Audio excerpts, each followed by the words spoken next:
It is a great pleasure to address the 10th CII LAC conclave this morning. This gathering has developed steadily over the last decade and has now become a regular fixture in our bilateral dialogue and in our economic interactions. Its significance can be gauged from the presence today of senior leaders from, I believe, 15 nations of Latin America and the Caribbean. And as in the past, I'm confident that their visit, along with the official and business delegations accompanying them, will be productive and will contribute to the further deepening of our relationship. Before we look at the potential of India-Latin America-Caribbean cooperation, a few words about the global economic scenario would be in order. The fact is that we are passing through an uncertain and volatile period where the accumulated stresses of the past and the impending challenges of the future make a very potent combination. We are all developing countries and therefore among those most impacted by the long-term consequences of the COVID pandemic. Indeed, the catastrophic impact of that event is hard to overstate. It has set back realization of SDG targets very considerably. On top of that, the implications of the Ukraine conflict for food, fuel and fertilizer security have been additional stress points. Even otherwise, the global economy was witnessing pressures of unviable debt, deteriorating terms of trade, and hard currency shortages. The cost of borrowing, particularly for developing countries, has been exorbitant.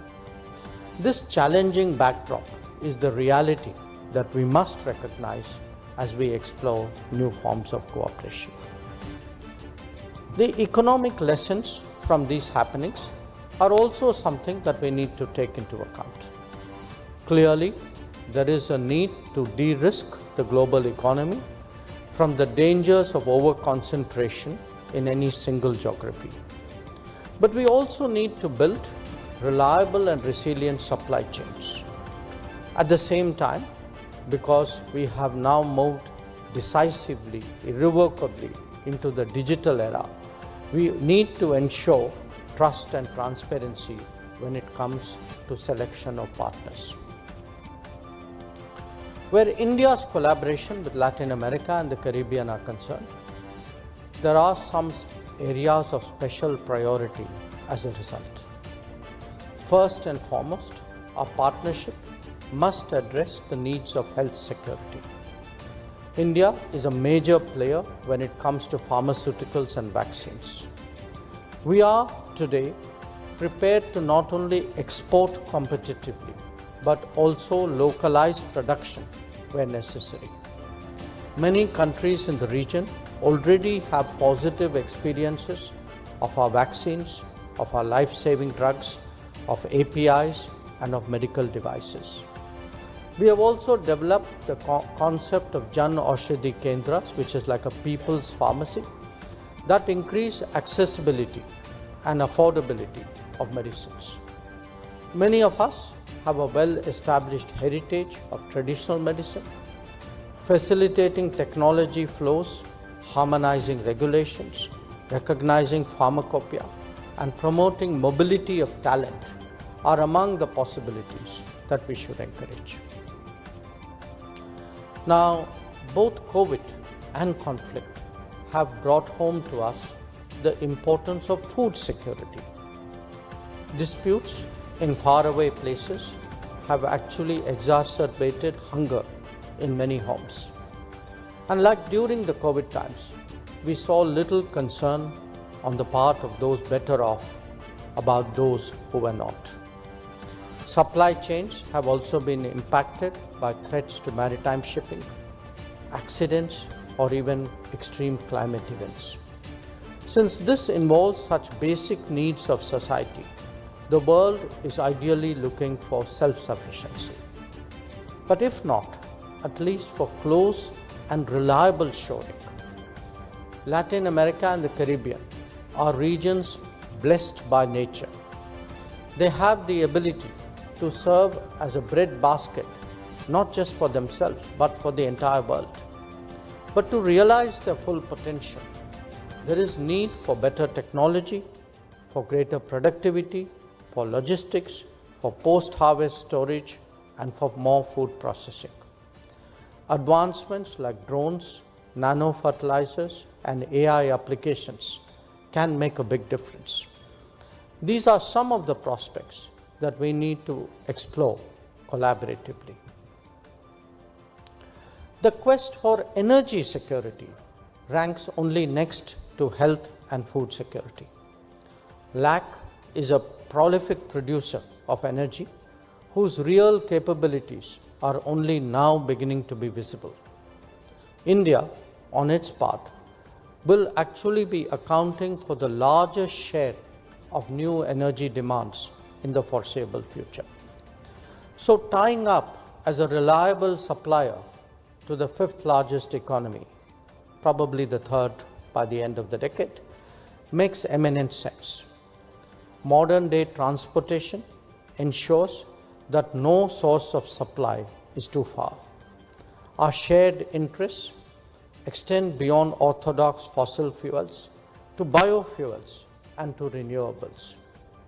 Initiatives like the International Solar Alliance or the Global Biofuel Alliance are noteworthy in that context. Let me also add that energy cooperation can be a two-way street. Indian companies are active in power transmission. We can also contribute to strengthening the renewable sector and perhaps even the civilian nuclear one in the future.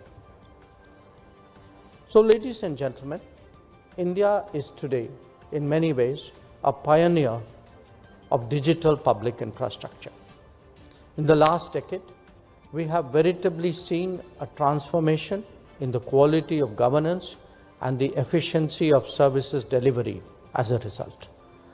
This has not only dramatically reduced leakages, but enabled limited resources to be deployed across a much vaster societal expanse. It has always been our approach to share experiences and capabilities, especially with our fraternal countries of the Global South. We would be open to engaging in collaborative endeavors in the digital domain so that its benefits can also be availed of in Latin America and the Caribbean.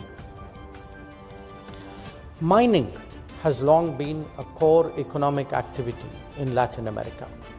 Many Indian companies have established themselves in this area through their investments and other activities. They range from aluminium and copper to precious metals. In recent years, there is also interest in lithium resources and other minerals relevant to semiconductors and electric mobility. Logistics is a natural corollary to any economic activity. Those of you who would have visited India before this particular occasion need no convincing of our progress in infrastructure. For those here for the first time, do appreciate that we are currently building about 10,000 kilometers of highway and 4,000 kilometers of railway annually. Our airports have doubled in the last decade, while our metro systems have more than tripled in that period. Whether it is power grids or water pipelines, Indian companies have developed formidable capacities that they can now deploy abroad. We can be your reliable partner in all these domains. In recent years, India has also emerged as an increasingly competitive defense exporter. We have by now a track record of supply of radars, helicopters, maritime surveillance aircraft, offshore patrol vessels, artillery, and ammunition. Our products are sturdy and easy to maintain.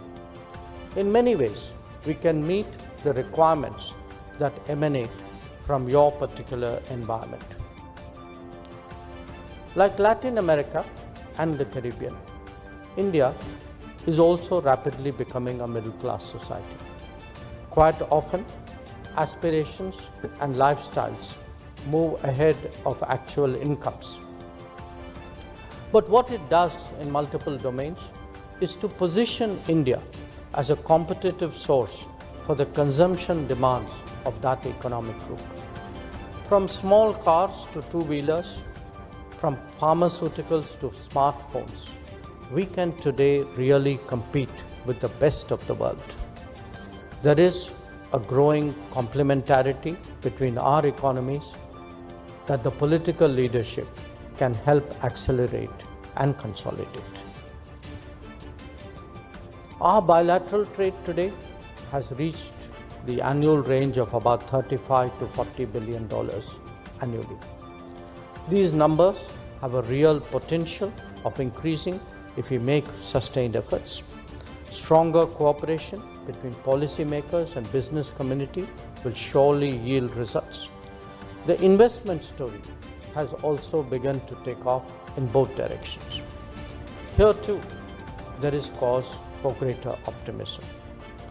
Let me add two other factors because they both characterize our current, I would say, development and initiatives in this country, as well as reflect the priorities of my own ministry. One pertains to the startup and innovation culture. I think if the visiting ministers and business people spend a little time, this is probably the biggest change which has occurred in the last few years. And you can actually feel the startup energy in this country. It is again, I think, an area that we need to explore more actively with our international partners. The second refers to projects that we undertake. I think there was a reference both by Mr. Banerjee and Mr. Mukundan to that. India today has roughly about 80 development partners, 80 countries with whom we work on projects. And we have delivered more than 600 significant projects across the world. Many of them are in Latin America and Caribbean. I've had the privilege of visiting some of them myself. Some of them are big. They are infrastructure projects, roads, for example, or power grids. Some of them may be much smaller. They may be community projects. But I again want to highlight that as an area of cooperation, something that we would like to take forward. We are actually, I think, even during this conclave, advancing it with some of our partner countries. So let me conclude by saying this, that last year while visiting the LAC region, Prime Minister Narendra Modi announced the development of a portal, partnerindia.org. It would focus on the 5 T's: trade, technology, tourism, talent, and tradition. Once developed and boarded, it would be the port of first call for those who are keen to engage with each other. We expect this portal to materialize by the end of the year, and hopefully it would contribute to making this conclave an even smarter deliberation. So again, I want to say we appreciate very much the presence of all the visiting leaders, of their delegations.